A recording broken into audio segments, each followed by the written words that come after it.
acá estamos muy impresionados con la charla, que me llamó mucho la atención algo que decía Ariel acerca de los valores en los cubanos, que además de la economía ya que sabemos destruida totalmente, los valores es algo que se ha perdido eh, totalmente en Cuba.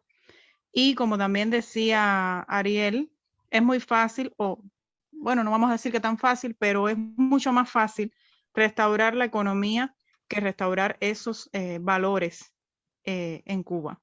A mí me impresiona mucho, una de las cosas que más me impresiona aquí en Suiza es el hecho de que no te das cuenta cuando hay una persona rica, cuando hay una persona pobre, prácticamente todo el mundo es igual, eh, y no es esa igualdad que se promulga en Cuba, sino la equidad y el respeto, sobre todo el respeto.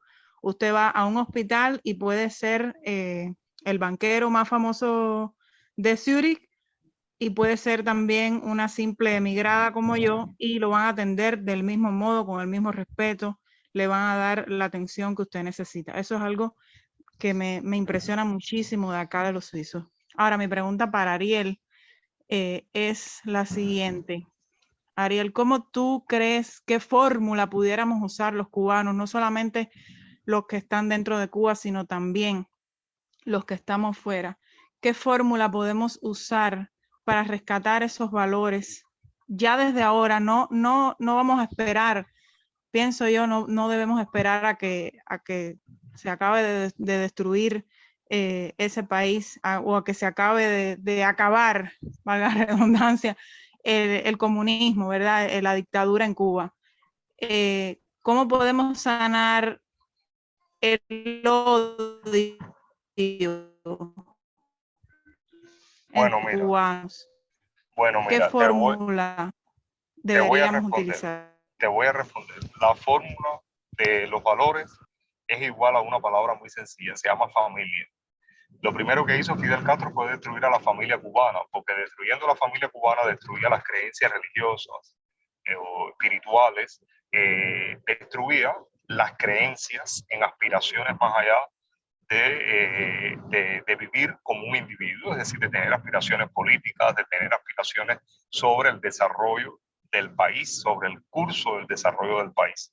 Cuando no existe una familia básicamente centrada, una familia que puede transmitir, perdón, de una manera libre a sus descendientes la forma en que fueron criados, y ahí hay verdaderamente hay un choque a la hora de poder hacer un rescate de valores. Sin embargo, existe, esto es por ponerte, a mí me gusta siempre situar a las personas cuando están de alguna manera con una incertidumbre alta en los extremos. Te estoy hablando ya de un extremo que es negativo y que es un extremo que no se cambia en una generación, que requiere de muchas generaciones. Hay un matiz, hay una serie de matices hasta llegar a este otro que te voy a poner que es positivo y se llama la presión social.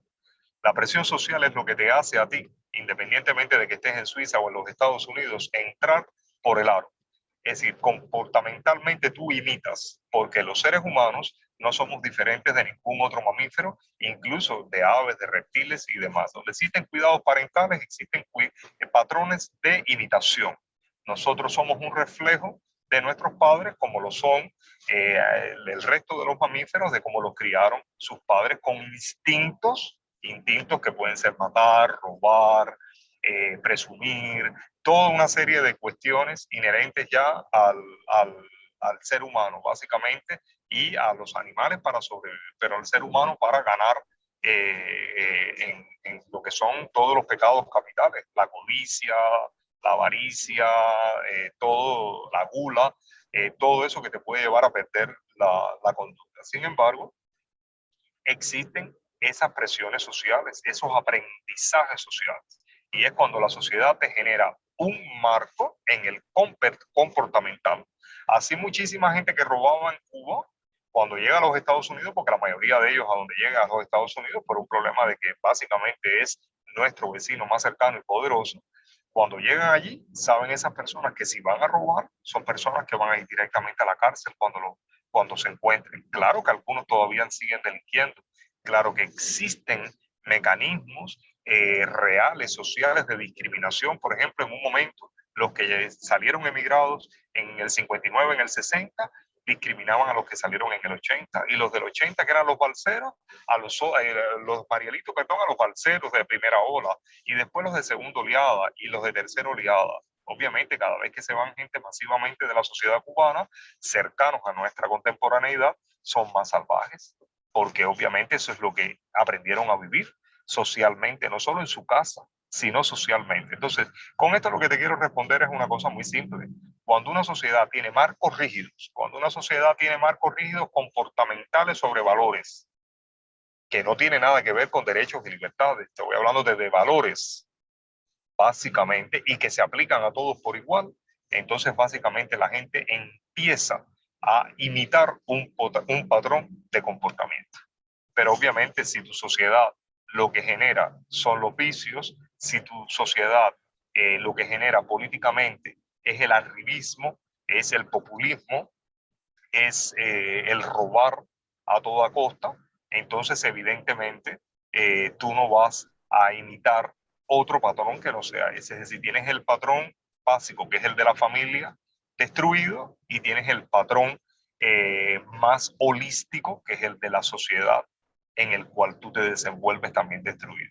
Así que te puse los dos extremos. Entre todo eso hay una gradación, pero no es el momento ahora para entrar en todos los elementos, en todas las formas en las que se puede incidir, ya no solo sea por imitación familiar o social, cómo mejorar los valores o cómo mejorarse a uno como ser humano. Sí te voy a parafrasear algo el hombre más grande que ha parido Cuba, que sin lugar a dudas es José Martí, y es el hecho de que el trabajo forma al hombre.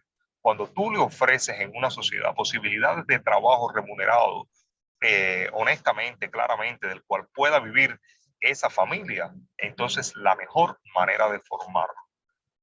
Por eso te quise hablar de una gradación y caerte en este punto, que es básicamente el trabajo forma al hombre. Y no solo porque ella lo haya dicho José Martí, sino porque básicamente es lo que nos hizo salir de una posición cuadrúpeda a una posición bípeda, de una posición bípeda semierguida a una posición erguida completamente, y de una posición erguida a comenzar a pensar y desarrollar agricultura para hacer asentamientos sociales. Y así te he hecho un paneo por la evolución del Homo sapiens hasta llegar a lo que somos.